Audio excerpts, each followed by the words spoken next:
namanya sinetron itu kita syuting bisa dari pagi sampai tengah malam, kadang-kadang kita pernah ngalamin sampai pagi lagi, dan itu kita nggak ada waktu buat cuci muka. Jadi sekali udah dipakai, itu nanti dipakai lagi, jadi berlapis-lapis sampai pori-pori ditutup, udah nggak bisa bernafas.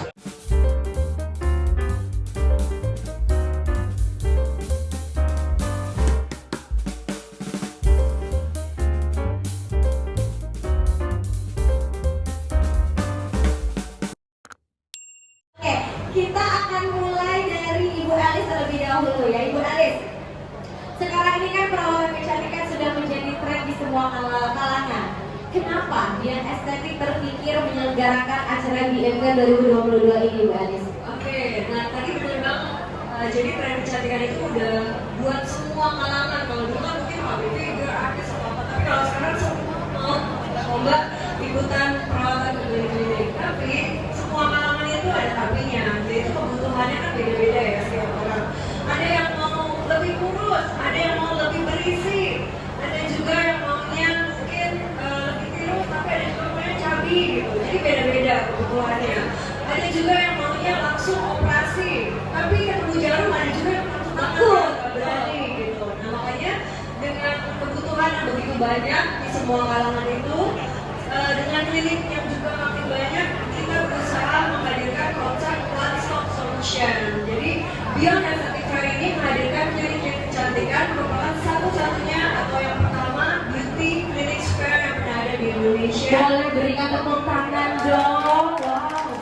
Dan selain itu juga, Iya Ibu. klinik kecantikan kita juga memberikan solusi. Banyak klinik itu yang juga pengen pameran seperti ini di mall-mall, tapi mereka bingung gimana sih bikinnya, gimana datangin influencer atau artis supaya rame. Nah itu kita Beyond Aesthetic yang mikirin semuanya. Ya.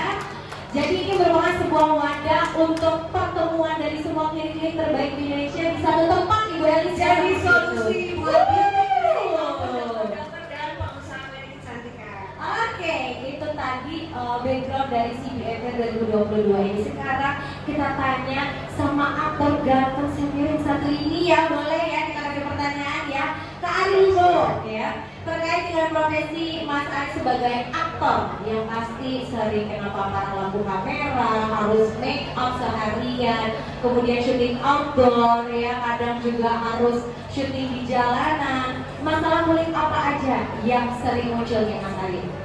Ya oke, pertama ingin dijelaskan dulu untuk yang orang awam di sini yang mungkin nggak tahu ya kan, kita itu di dunia entertain, film dan sinetron itu laki-laki pun harus pakai make up, pakai minimal foundation, bedak, karena apa, tujuannya adalah supaya di kamera itu tidak mengkilap, karena kita itu kan lampunya kan banyak sekali sekeliling kita ya, jadi sebetulnya kalau muka kita berminyak sedikit itu kelihatannya kayak plastik muka kita gitu, kayak mengkilap banget. Dan itu nggak kelihatan bagus di layar kaca, di layar film.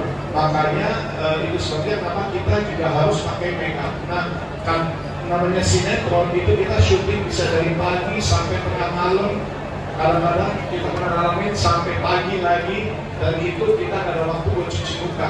Jadi sekali udah dipakai, itu nanti dipakai lagi, jadi berlapis-lapis sampai pori-pori ditutup, udah nggak bisa bernafas, udah nggak nyaman banget rasanya gitu. Dan itu sebetulnya sudah, saya kan di dunia entertain sudah lama sekali ya. Awal-awal nggak mau pakai make up, tapi lama-lama kasihan kameramen juga gitu ya, karena dia dimarahin, ini kenapa kok aktornya kelihatannya jelek, mukanya berminyak segala macam.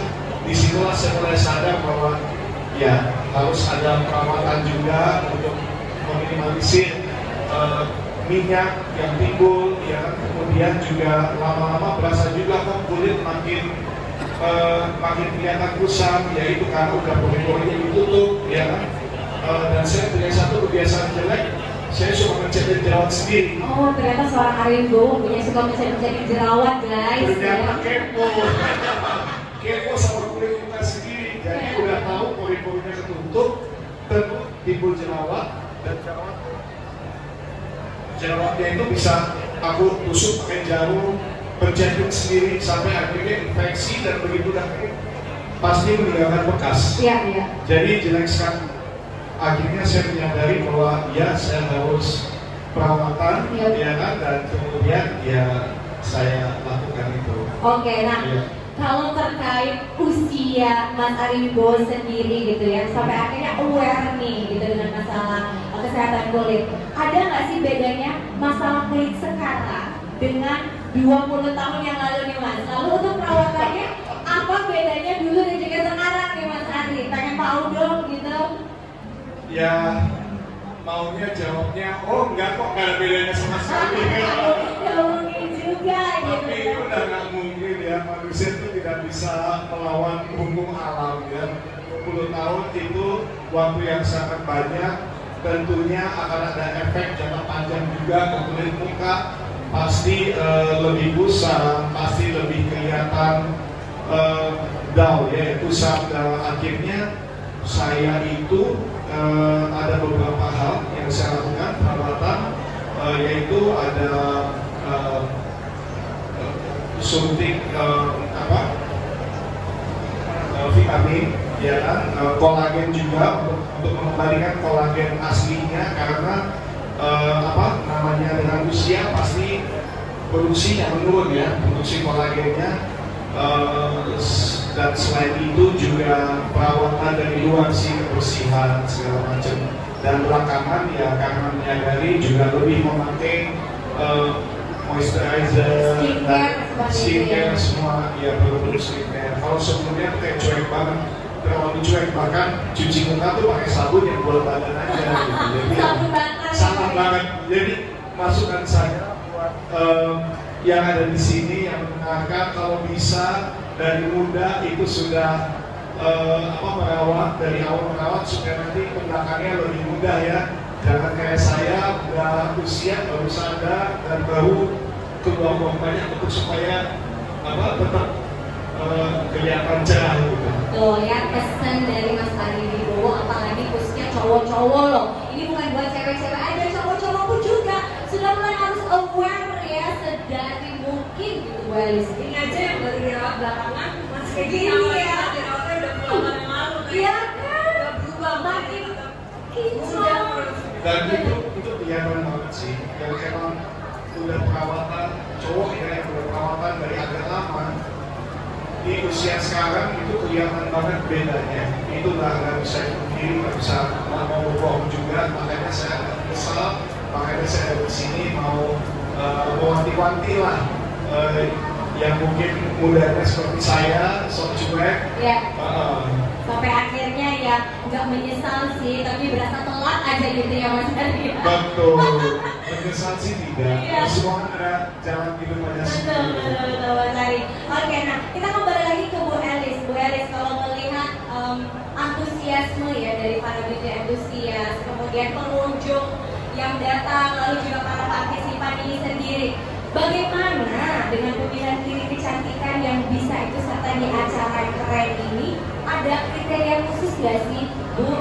Kalau kriteria khusus nggak ada, tapi yang pasti untuk saya mengajak klinik-klinik kecantikan yang datang yang boleh ikutan di acara BFR itu yang pasti punya izin resmi klinik di mana terdaftar. Kemudian dokter-dokter yang praktek pun punya surat izin praktek yang resmi. Jadi dijamin datang pasien-pasien pun aman. Kemudian untuk brand-brand kecantikan yang ikut seperti misalnya hari ini ada Sunshine dan juga ada Finsul. Untuk brand kecantikan yang ikut itu yang pasti harus ada BPOM. Jadi kita pastikan juga dari bio dan estetik bahwa partisipan kita semuanya itu sudah terdaftar, produknya aman, dokternya juga bukan yang ilegal, semuanya dijamin aman.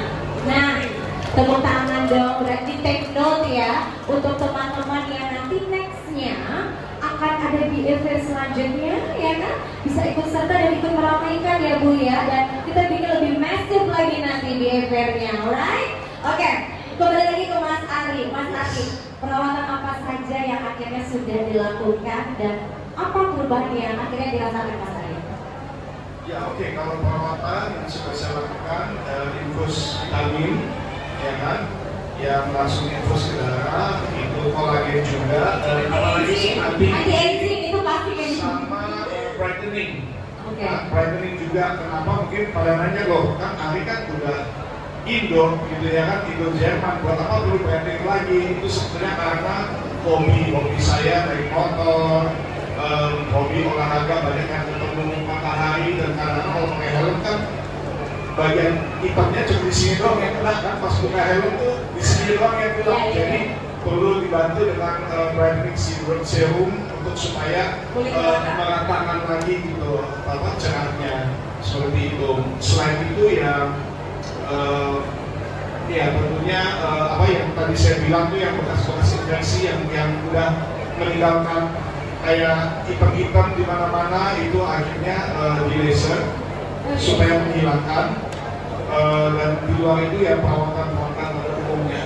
Basic-basicnya juga dilakukan. Tapi kalau saya sih cenderung pribadi ya tidak melakukan tindakan yang invasif. Oke.